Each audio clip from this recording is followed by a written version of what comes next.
ఆపదామపహర్తారం దాతారం సర్వసంపదాం లోకాభిరామం శ్రీరామం భూయో భూయో నమామ్యహం.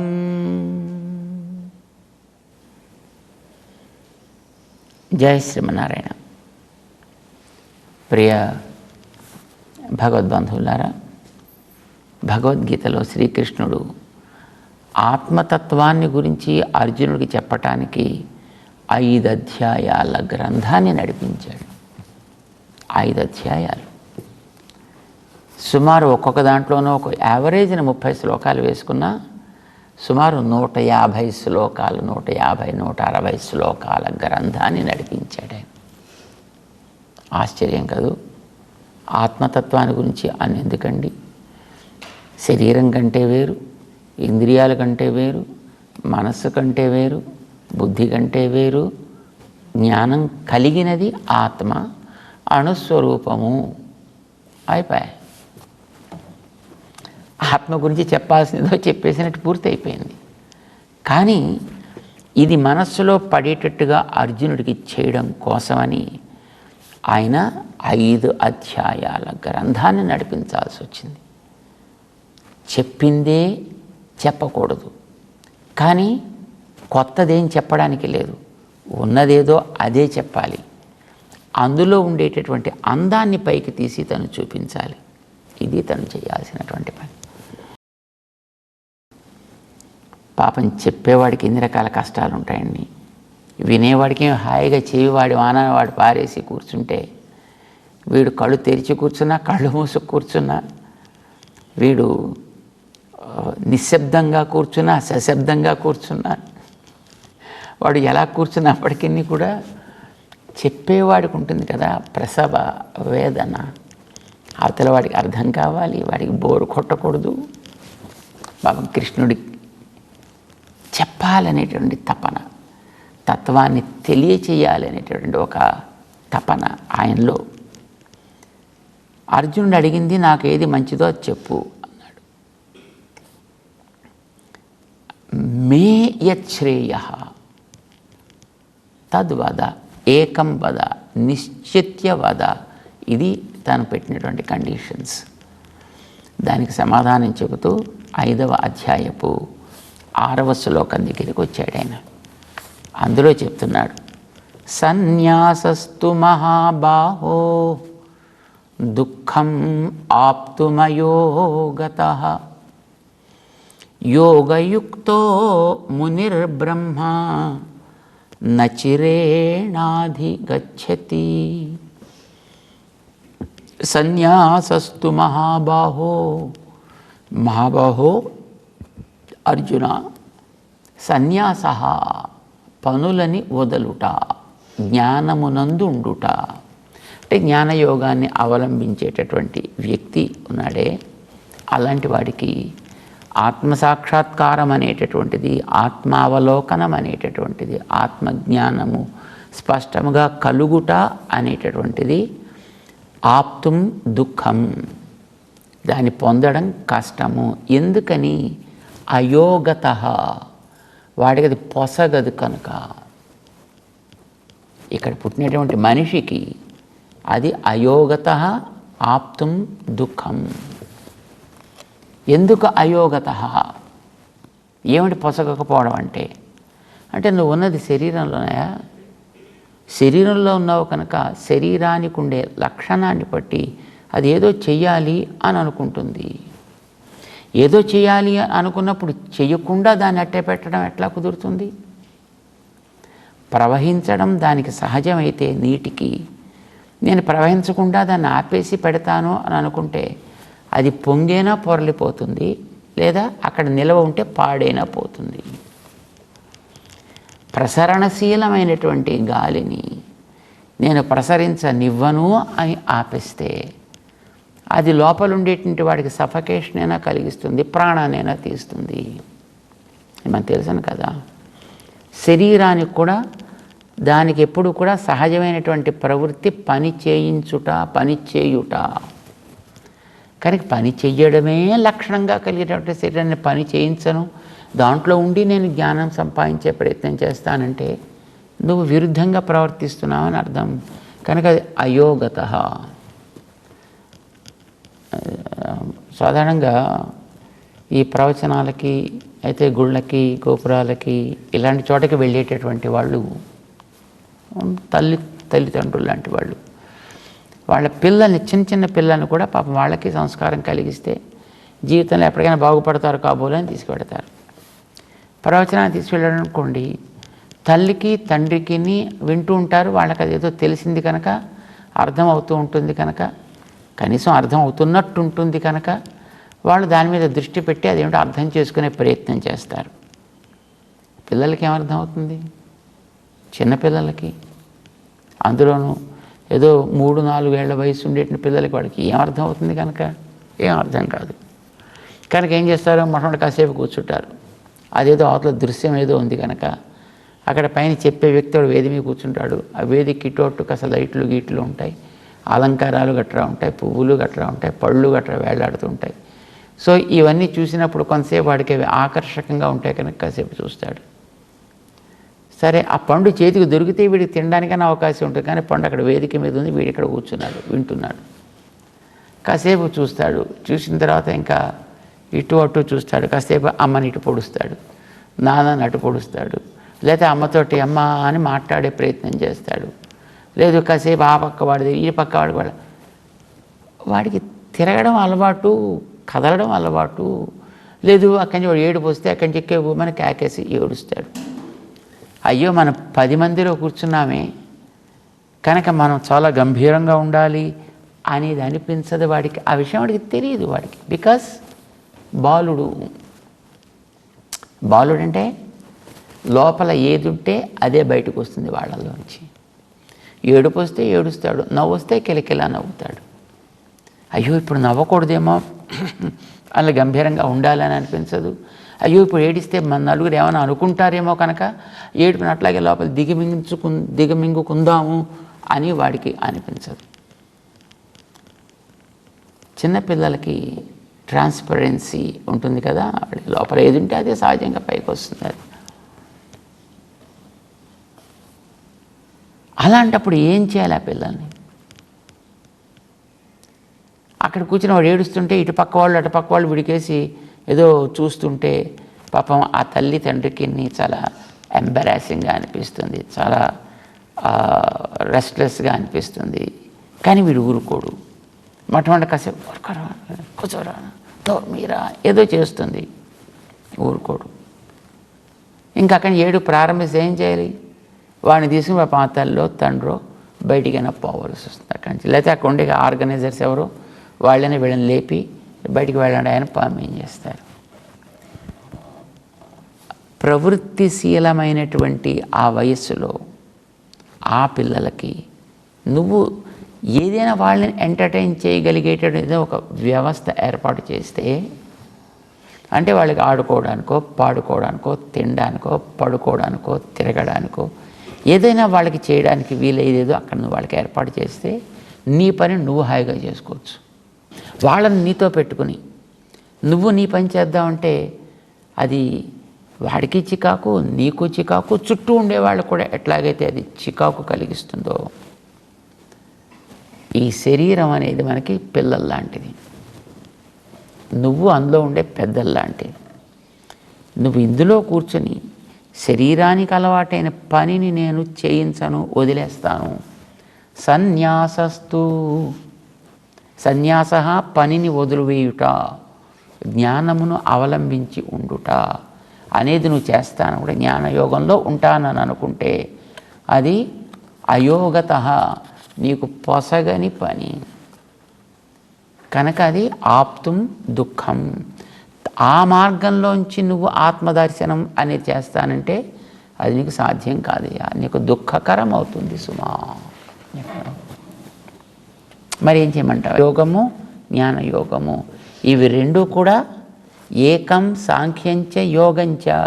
నువ్వు సాంఖ్యము ద్వారానైనా ఆత్మని పొందుతావు, యోగము ద్వారానైనా ఆత్మని పొందుతావు, రెండూ కూడా నీకు ఆత్మసాక్షాత్కారం కలిగించడానికి సమానమైనటువంటి సాధనాలే అయినప్పుడు, రెండూ నీకు అందుబాటులోనే ఉంటాయి అని అనుకున్నప్పుడు నీకు ఏది సుఖకరమో ఏది సుకరమో దాన్ని చేయబోయ్. తెలివైన పని అదే కదా. రెండూ నీకు ఈజీ, రెండూ యాక్సెసిబుల్. అలాంటప్పుడు నువ్వు ఏం చేయాలి? శ్రమపడేటటువంటి జ్ఞానయోగంలోకి వెళ్ళాలా, హాయిగా చేసుకోగలిగినటువంటి కర్మయోగంలో ఉండాలా? కర్మయోగం అంటే మామూలుగా పని చేసుకోవడం. మన పని చేసుకోవడం మనకు అలవాటు కదండి. చక్కగా చేతులతోటి పని చేయడం అలవాటు, కాళ్ళతోటి తిరగడం అలవాటు, కళ్ళతోటి చూడడం అలవాటు, ముక్కుతోటి పీల్చడం అలవాటు, నాలుగుతోటి రుచులు అలవాటు, చెవులతోటి వినడం అలవాటు, స్పర్శ అలవాటు. ఇవి నీకు పని చేయడం అలవాటు ఉన్నటువంటివి, ప్రాక్టీస్ ఉన్నటువంటివి. కొత్తగా నువ్వేం సాధించక్కర్లేదు. వీటిని వెనక్కి లాగి బంధించి పెట్టాలంటే నువ్వు ప్రాక్టీస్ చేయాలి. పని చేయడానికి ప్రాక్టీస్ అక్కర్లా, పని నుంచి వెనక్కి తీయాలంటే నీకు కష్టమైనది. కనుక నీకు అలా పని వెనక్కి తీసే కష్టం నీకు అక్కర్లేదురా. హాయిగా పని చేయించుకుంటున్నప్పటికీ కూడా దానివల్ల కలిగే ఫలితం మీద నీకు దీనివల్ల కూడా వస్తుంది అన్నప్పుడు బుద్ధిమంతుడు అయితే ఇదే కదా చేయాలి. ఇది చెప్తున్నాడు 6వ శ్లోకంలో కృష్ణుడు. సన్యాస, కర్మ సన్యాసము చేస్తాను అని అన్నట్టయితే, అంటే జ్ఞానయోగంలో ఉంటాను అని అన్నట్టయితే అది దుఃఖం ఆప్తుం, ఆ స్థితిని లభించడం అనేటటువంటిది సుఖకరమైనటువంటి పని కాదు, పొందిక లేనిది కనుక అది. అయోగత యోగయుక్త. అదే కనుక నువ్వు పని చేయడం అలవాటు చేసావు అనుకో, పిల్లల్ని తీసుకెళ్ళావు, ఫైన్. పిల్లలకి నువ్వు దానికి ఒక చిన్న ప్లే ఏరియా ఏర్పాటు చేసావు, అక్కడ కాస్త తినడానికి కూడా ఏమైనా కొన్ని చిన్న ఆహార పదార్థాలు ఏవో కొన్ని అక్కడ నువ్వు ఏర్పాటు చేసావు, వాటిని పెట్టేవాళ్ళని ఏర్పాటు చేసావు, కేర్ టేకింగ్ వాళ్ళని అక్కడ నువ్వు ఏర్పాటు చేసావు. హాయిగా నువ్వు ఆ పిల్లల మీద మర్చిపోవచ్చు, నీ మానాన్ని నువ్వు చేయదలుచుకున్నటువంటి కార్యం ఏదో దాన్ని నువ్వు చేసుకోవచ్చు. యోగయుక్త ముని, నువ్వు మననశీలుడు అయినట్లయితే, అంటే నువ్వు చేసేటటువంటి పనిని సవ్యంగా నువ్వు మననం చేసుకోగలిగినట్లయితే, నువ్వు పొందాల్సిన దానిని సవ్యంగా మననం చేసుకోగలిగిన వాడివైతే యోగయుక్తో భవ. చక్కగా హాయిగా నీకు తగినటువంటి పని ఏదో ఆ పని నువ్వు చేసుకుంటూ ఉండు. కానీ చేయవలసింది మునివి కావాలి. ముని అంటే మళ్ళీ గడ్డాలు మీసాలు పెంచుకొని కూర్చోవడం కాదు, మననశీలుడివి కావాలి. మననం అంటే ఏమి? నీకు లక్ష్యమేదో దానిని నిరంతరము స్మరించేవాడివి కావాలి. నీ యోగ్యత ఏమిటో దాన్ని స్మరించేవాడివి కావాలి. లేదా ఆత్మతత్వ మననశీలుడివి అయినప్పుడు నువ్వు చేసేటువంటి పని నువ్వు సవ్యంగా చేసుకుంటూ ఉండగానే నీకు శ్రమ లేనిది కనుక అది బ్రహ్మ నచిరేణ అధిగచ్చతి. బ్రహ్మ ఏదైతే మంచి ఆనందమో, ఉత్తమమైన ఆనందము, బ్రహ్మ పరమాత్మని కాదు ఇక్కడికి చెప్తుంటా. మనకి 6వ అధ్యాయం పూర్తయ్యేంత వరకు నీకు పరమాత్మ ప్రస్తావన ఉండదు పొందడంలో. నడిపించేవాడు ఆయన కనుక నేను నడిపిస్తున్నాను వెనకాతను గుర్తించమని చెప్తాడు. కానీ బ్రహ్మప్రాప్తిని గురించినటువంటి ప్రస్తావన ఇప్పుడు చేయడు. కొంతమంది వ్యాఖ్యాతల పాపం వాడు బ్రహ్మప్రాప్తిని గురించి అనుకున్నారు, కానీ ఇక్కడ ఆయన చెప్పేది బ్రహ్మతత్వం, ఆత్మ. నిన్ను నువ్వు హాయిగా పొందగలుగుతావా? బ్రహ్మ నచిరేణ అధిగచ్చతి. చిరేణ చాలా కాలానికి, నచిరేణ వెంటనే, అధిగచ్చతి పొందగలుగుతాడు సుమా. ఎలా? వాడు నిరంతరం దాన్ని మననం చేస్తున్నాడు కనుక, చేసే ప్రతి పనితోటి దానిని ముడిపెట్టుకోగలుగుతున్నాడు కనుక. మననం చేసేది ఏ పని చేసినా దానికి సంబంధించినది అని. ఇది మనం చేయవలసినటువంటి మనన. మౌనము కాదు మననం అంటే. మననం అంటే పొందాల్సిన దాన్ని, చేస్తుండేదాన్ని, ఏది ఎందుకు ఎలా చేస్తున్నా గుర్తించి చేయుట. బ్యాంకులో ఆయన ఉద్యోగం చేస్తున్నాడు అనుకోండి, వాడు క్యాష్ రిసీవింగ్ కౌంటర్లో కూర్చున్నాడు. రిసీవింగ్ కౌంటర్లో కూర్చున్నాడు కనుక వాడి దగ్గర ఎప్పుడు క్యాష్ వస్తూ ఉంటుంది. ఆ బ్యాంకులో డబ్బులు కట్టాలనుకున్న వాళ్ళంతా పట్టుకొచ్చి డబ్బులు వాడి దగ్గర ఇస్తుంటారు. వీడు 1,00,000 పట్టుకొచ్చాడు, వాడు 1 కోటి పట్టుకొచ్చాడు, వీడు 5 కోట్లు పట్టుకొచ్చాడు, వాడు 10 రూపాయలు పట్టుకొచ్చాడు, వీడు 5 రూపాయలు పట్టుకొచ్చాడు. ఇంత డబ్బులు అయ్యాయి, తనకే ఇచ్చాడు.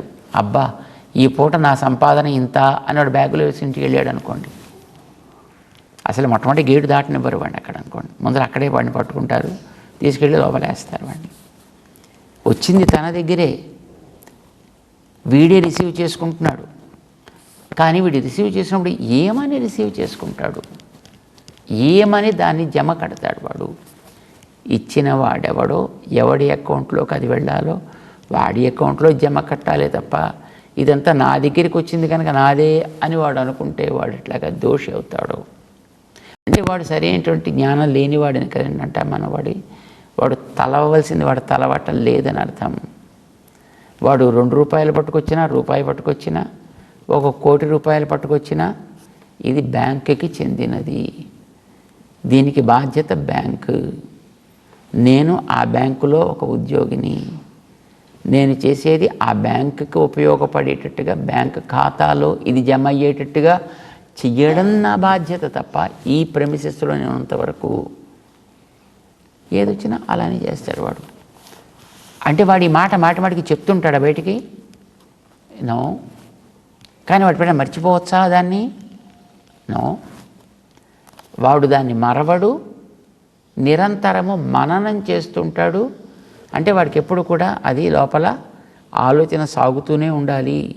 పైస తీసినా, పైస వేసినా, ఏ పని చేసినా తాను ఉండేటటువంటి బ్యాంకు యొక్క గౌరవానికి భంగకరం కాని రీతిలో తను చేయాలి. ఇది వాడు ఎక్కడైనా మధ్యలో అవడం కాఫీ పట్టుకొచ్చి ఇస్తే ఒక కాఫీ తాగుతున్నా, వాడు తీసుకువెళ్ళి టిఫిన్ దగ్గర కూర్చోబెట్టి వాడు టిఫిన్ పెడితే ఆ టిఫిన్ తింటున్నా, ఎవరికైనా ఇస్తున్నా, ఎవరి నుంచైనా పుచ్చుకుంటున్నా, తానుండేటటువంటి బ్యాంకుకి ఉపయోగకరమయ్యే, ప్రయోజనకారి అయ్యే రీతిలోనే వాడు ప్రవర్తిస్తాడు తప్ప మరో రకంగా వాడు ప్రవర్తించతగదు, ప్రవర్తించడు. కారణం మౌని, ముని అంటే వాడెప్పుడు కూడా ఆ థాట్ ప్రాసెస్ నుంచి బయటికి రాడు, మననము చేస్తూ ఉంటాడు ఆయన. అంచేత వాడికి సుఖం కలగడం అనేటువంటిది ఈజీ, వాడికి ఏ ఇబ్బంది ఉండదు.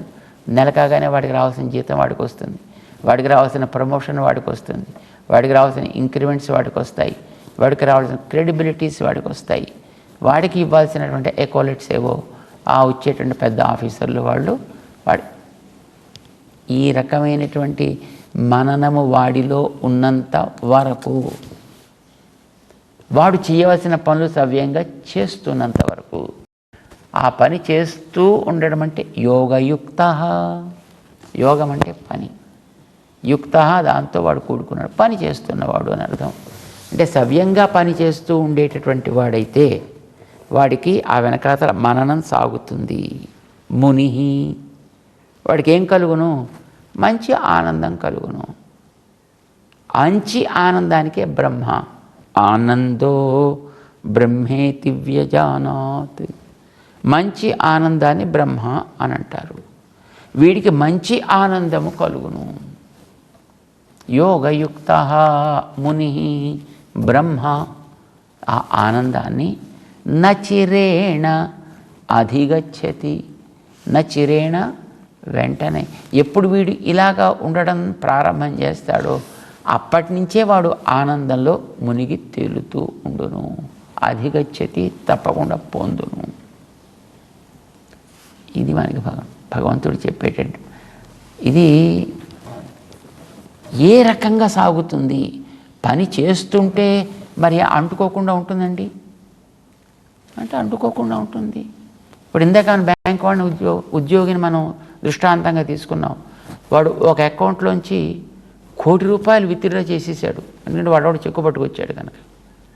మరొక అకౌంట్లో 5 కోట్లు వేసేసాడు, వాడేదో చెక్ ఇచ్చాడు కనుక. ఈ 1 కోటి రూపాయలు విత్డ్రా చేసేసిన అకౌంట్లో మనీ తగ్గిపోతుంది కదా. తగ్గిపోగానే అయ్యో ఈ అకౌంట్ అంతా ఖాళీ అయిపోయింది అని వాడు ఏడుస్తాడు తలపట్టుకుని. అవసరం లేదు. ఆ అకౌంట్లో 5 కోట్లు పట్టురాగానే దాంట్లో బ్యాలెన్స్ ఎంత పెరిగిపోయింది కదా, అబ్బా ఇంత వచ్చేసిందని టక్కమళ్ళా రూఫ్ ఇంత అంతాడా? నో. అంటే అందులో జరిగేటటువంటి ఆ ట్రాన్సాక్షన్స్లో ఆ పైన క్రింద హెచ్చుతగ్గులు అనేవి జరుగుతున్నా వాడికి ఏమీ సంబంధం లేని వాళ్ళలాగే వాడు ఉంటాడు. వాడి మానాన వాడు ఉంటాడు. వాడికి 10 కోట్లు అందులో పెరిగితే ఏమైంది, 50 కోట్ల దీంట్లో తరిగితే ఏమైంది కనుక వాడి అకౌంట్లో వాడు చేయవలసిన పని చేశాడు, వీడి అకౌంట్లో చేయవలసిన పని వీడికి చేశాడు. తను మానాన్ని తను హాయిగా ఉంటాడు. యోగయుక్తుడయ్యాడు వాడు. పని మానలేదు, పని చేస్తూ ఉన్నాడు ఆయన. పని మానేసి కూర్చుంటాను అని అంటే దుఃఖం ఆప్తుం అయోగత. ఆ మానడం ఏంటంటే వాడికి తగదు, అది వాడికి దుఃఖాన్ని ఇస్తుంది వాడికి. అలా నేను సుఖపడాలి అన్న పని మానేసి సుఖపడాలనుకుంటే వాడికి ఆ ఆఫీసు నుంచి ఉద్యోగం నుంచి రిజైన్ ఇచ్చేసి వాడు పోవాలి. అప్పుడు వాడు పని మానేసి కూర్చోవచ్చు. ఉన్నప్పుడల్లా వాడు పని చేస్తూ ఉండాల్సిందే. అంచేత అలా చేసేటటువంటి వ్యక్తిని యోగయుక్తుడు అని అంటారు. అది బ్యాంకు వాడి కోసం అని చెప్పుకున్నాం. అది బ్యాంకు వాడు కావచ్చు, మరొక వ్యాపారస్తుడు కావచ్చు, మరొక ఉద్యోగస్తుడు కావచ్చు, మరొక గృహస్థు కావచ్చు, ఒక సామాజిక సేవకుడు కావచ్చు, ఒక రాజనీతి విజ్ఞుడు కావచ్చు, ఒక రాజకీయ నాయకుడు కావచ్చు, ఏ రంగంలో ఉండేవాడైనా కానివ్వండి, యోగయుక్త కావాలి. ముని లక్ష్యాన్ని మర్చిపోకూడదు, మననం చేయాలి. అప్పుడు వాడు బ్రహ్మ అధిగచ్చతి, ఆనందాన్ని పొందును. ఎంతకాలం తర్వాత? ఏదో ఇప్పుడు గింజ వేస్తే 6 నెలల తర్వాత మొలకొచ్చినట్టు కాదు. ఏ క్షణంలో వాడు అలా చేస్తుంటే ఆ క్షణం నుంచే వాడికి ఆనందం కలుగుతుంది. న చిరేణ అధిగచ్చతి అంటూ కృష్ణుడు అర్జునుడికి పని చేయడంలో ఉండేటటువంటి సౌకర్యాన్ని, బాధ్యతలు గుర్తించి చేసే పని వల్ల కలిగే ఆనందం అనే లాభాన్ని, పర్యవసానంగా కలిగేటటువంటి ఆత్మసాక్షాత్కారం అనేటువంటి ఉత్తమ పురుషార్థాన్ని, ఇన్నిటినీ కూడా వివరిస్తున్నాడు. 6వ శ్లోకంలో ముందుకు తీసుకెడుతున్నాడు. మరి పని చేస్తుంటే అది అంటుకోదండి, అంటుకోదు. ఎలా? పైన చెప్పబోతున్నాడు ఆయన. విందాం. జై శ్రీమన్నారాయణ.